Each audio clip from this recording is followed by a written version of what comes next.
Welcome to ElysiumZ, your final destination for an open world survival MMO Minecraft experience. We'll see you soon.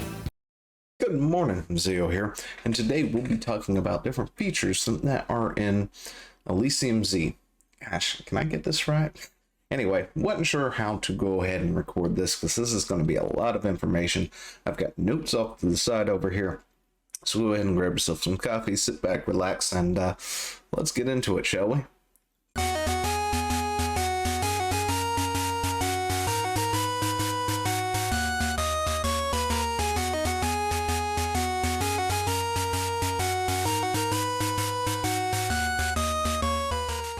Now, when you first log into the server, you're going to log into the server just like this, right? You're going to have some things in your inventories, a couple of wooden tools here, some bread. You're going to wind up in this room here with some helpful hints along the wall there because, why not? But yeah, so from here, this is what you got to go with. You've got several things that you can go ahead and do. If you notice, you've got some paper that is in your inventory right here. Ignore the other stuff in my inventory. We'll go over that here in a bit. But this is your race declaration form, which you want to give to Cat Customs Office to change your race. As of right now, you're just a normal person, I guess, like a normal human in Minecraft or whatever. But anyway, point is you come out, right? If I can actually hit the right buttons, and you'll come out onto the ship, you get your welcome message. You can come out, look around, fall into the water like I did, because apparently I'm very bad at this today, very bad at this morning. But you just swim to shore after almost drowning, and you're gonna come on up here and come over to the customs office, which is right here just off to the side of the deck. Right here you get some stuff to let you know what's going on. But you've got Kat in here, so you click on her with the form in hand, and you can suddenly pick from different races, 7 different races. So in here we have our first feature, RPG races, right? And you've got all sorts of different things here. They have their ups, their downs, their negatives, their other things. Like, for instance, you've got the werewolf here. It's got a moderate amount of HP. Normal is 20, about 24, a little bit of regeneration going at all times. During the day, they're weak and slow, but at night, they do get damage, jump speed, and hunger and night vision too. During the night, so it counterbalances itself. Meanwhile, you've got the Dragonborn here, a little bit more on the beefier side for the health, a little extra defense, also immune to lava and fire, weak to water, and mine's slower than normal.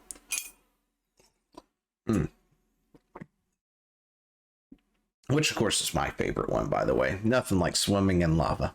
Anyway, then you have the dwarves. The dwarves are great for mining if you want to do a lot of mining or something. They have haste 3, but they do have a slow walk speed. So, they've got a little bit added defenses, a little more than, the normal health pool. But they are slower. Other people can catch them pretty well. So, take that into account. Mobs will catch you. It's going to be hard to outrun them. And then you've also got the Nico here. The Nico is more of a cat-like, which I've got to go into the files and actually fix the slow fall thing. That is now no longer going to be a thing, as a particular ability has been fixed. It was messed up, so I can actually put it on to prevent fall damage as well. So, they're going to be taking less fall damage. They have a lot less health than most of the other races. However, they are insanely strong. They have high luck, very high speed. So they're sort of that hit and run glass cannon type of thing. From there, you're going to have your elves. They've got most of the health. Not really sure why, but they do. They're slower at digging, but they have faster attack speed, faster movement speed at all times, with just a little bit of a drawback in the digging department. And then of course, you've got your Undinans, is that how you say that? Wow, I should ask Chad how that is said. I'm not awake yet. Anyway, they're water imps, essentially, but they don't have a whole lot, and I guess the passive bonuses when it comes to, say, strength, damage, stuff like that. However, if you want to live underwater and make an underwater paradise, they can do it. They have enhanced speed underwater. They can mine faster underwater. They can breathe underwater. So that's your underwater paradise. And then you've got your human. Your human is the one that you can click if you want something that's more balanced. Nothing really special. They do have a little bit of extra luck. And luck sort of determines different things when it comes to mining and stuff, just in case you didn't know how that works. But you know, if you just want to play with the normal human variant, there you go, you can click that. But I am going to click my Dragonborn, and it's going to say in the bottom right or left corner here that Zeo Gaming has become a Dragonborn. And there you go. So I've got extra health, and you know, if I remove my armor, I have, as a Dragonborn, 2 actual armor right there. You know, just natural armor in my thing. If you want to change your race, however, you can come talk to Armstrong. Armstrong right next to it will sell you a brand new token that you can then purchase. Boop, just like that. And you now have a token. You walk over to Cat here and say, you know what, I've decided to change my mind. I'm going to, you know what, go back to Dragonborn. So there you go. That's how you do that. Now, the next feature we have here are shops here in Spawn. So this, where you actually happen to land in, is called Spawn. This is going to be a very long video. Anyway, this is our spawn area. We've got all sorts of different things here. We've got some people walking around, but most importantly, we have shops. So if you come into some of these buildings here, you can find people, and in there, they're going to sell you things. Now, the shop prices are dynamic, so the more you buy, you know, and the less you earn, the more you sell, will cause prices to fluctuate. Which, you know, is an interesting thing. It helps maintain the economy, that sort of thing. But, you know, you can come to these shops, see what they've got. You know, you can buy some fishing poles, that sort of thing. You know, we have various shops all over the place. You've got Crystal over here, which, of course, has several different things when it comes to armor and weapons and such. You know, you can come over to the Inventor's Burrow for blocks if you're looking for anything, you know, something else like maybe quartz stairs. That's where I need to get the quartz from. Anyway, you know, sand, grassy blocks, dirt, things like that. You can come here, purchase those, you know, click a button, see what it does. Glass panes. You know, we've got somebody who sells some monster parts upstairs, and there's just various other locations all over the place here in Spawn where shops are for you to purchase things and sell. So now we have MultiWorld Support. So what this is if you type in warp, you are going to be taken to this warp menu. From here, you have access to Spawn, the main world, the Nether resource, rules, resource world, and main Nether. Now, from here, you can click one of these buttons, and it's going to take you somewhere. If you click Spawn, this is where you're going to happen to be. So let's go ahead. Let's warp again. Let's warp to the main world. This is the main world's warp. So you come in here. You are now in the main world. The difference between these locations is the main world is, oh my goodness, you're okay. I'm in the area, so it's okay. Boom. All right. So the spawn locations, of course, are protected. They're little safe houses there, as you can see. Creeper doesn't kill me. If I was not there, Creeper probably would have killed me. But you know, you get out far enough, you leave the safe zone, and this is where you can start building things and doing stuff. So. Come on, hit me. There we go. I got hit. Ow. Anyway. Bloop. Yeah, let's back off and get back into the safe zone. But yeah. So the spawn locations that you go into a world are protected, so you know you don't have to worry too much about that. You know, getting attacked or anything like that. We do have resource worlds. let me see, where is it? We have resource worlds, where it is pretty much the area you want to go and dig and get resources from. So the main worlds are places for you to build, create, that sort of thing. If you want to, build your farms, stuff like that, you do it all in the main world. The resource worlds, on the other hand, will bring you to this nice little shack right here in the middle of nowhere. And this is where you go out to essentially mine things, right? So, you come out here, and this is where you should be doing a lot of your mining, resource gathering, that sort of thing. And yeah, that's pretty much it. We've got the worlds separated like that. And let's go back. So the resource worlds also will reset after so long as well.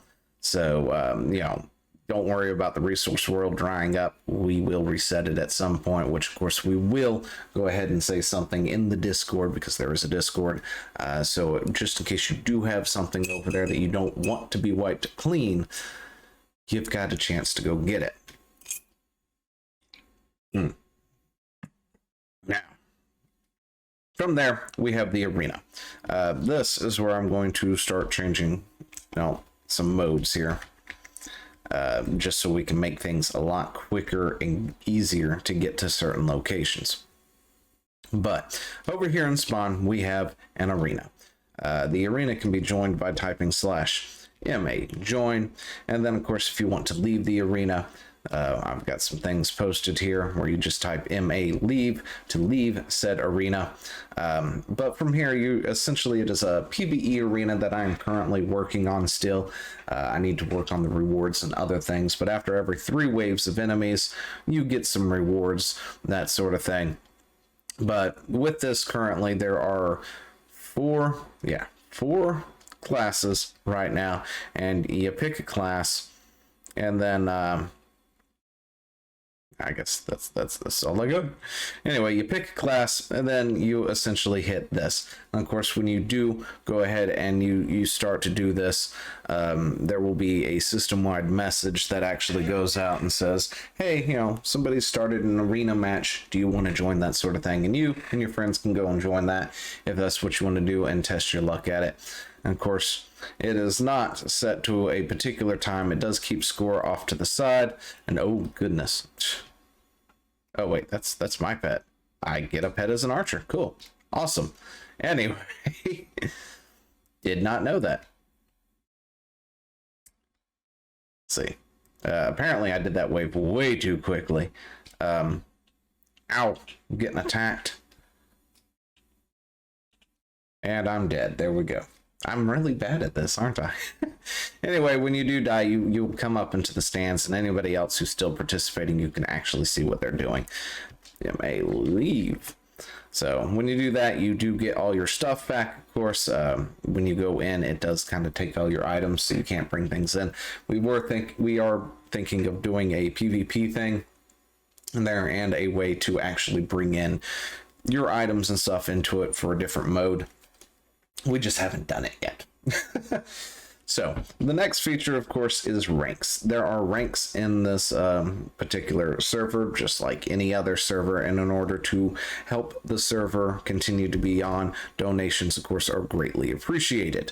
If you type in /buy, it will bring you up to what we currently have, and right now we just have some ranks installed. We don't have anything else actually put up there, but you click on a thing, it's going to bring it up in chat here. You click it, tell it yes, and then it's going to, well, you can't see it on my screen because it's not set up to show you what's going on there, but it will bring you to the site where you can then, say purchase a rank for you or somebody else, that sort of thing. Of course, any proceeds that come through with that stuff, as we put other things on the store as well, all of that goes straight into the server itself. It is not anything that we touch. It straight up goes into the server, keeping the server up and maybe upgrading said server later in the future. So from there, we have jobs and quests. So let's go ahead and do this. I'm just going to say so 3 or 4 times now in a row, just because. So anyway, So, employment office. Over here in Spawn, we have this employment office. This over here is where you're going to meet the infamous, famous Steve Jobs in his younger days. And you can click him to, I'm actually not sure what that's all about. But anyway, you can click him and then you can essentially pick a job.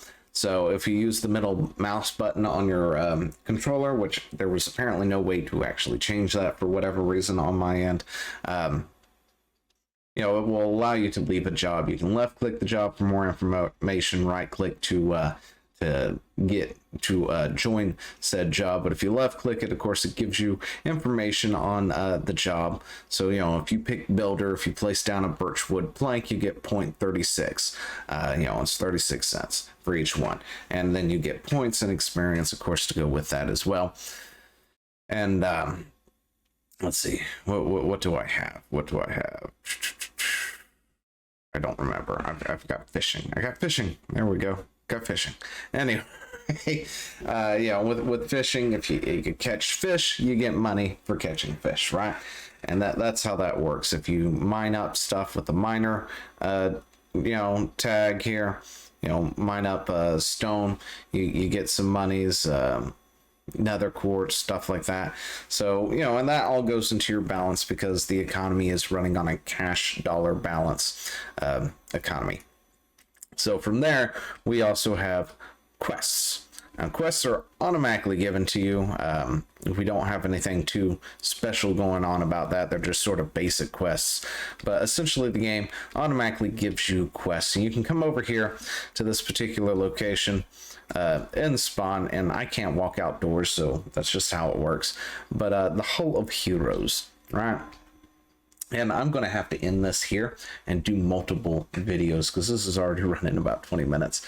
But you can come over to the Hall of Heroes and talk to Finn. Finn is going to tell you what quests you have. Now, down here in the bottom, you're going to... You can't see my mouse because I did... Okay, anyway.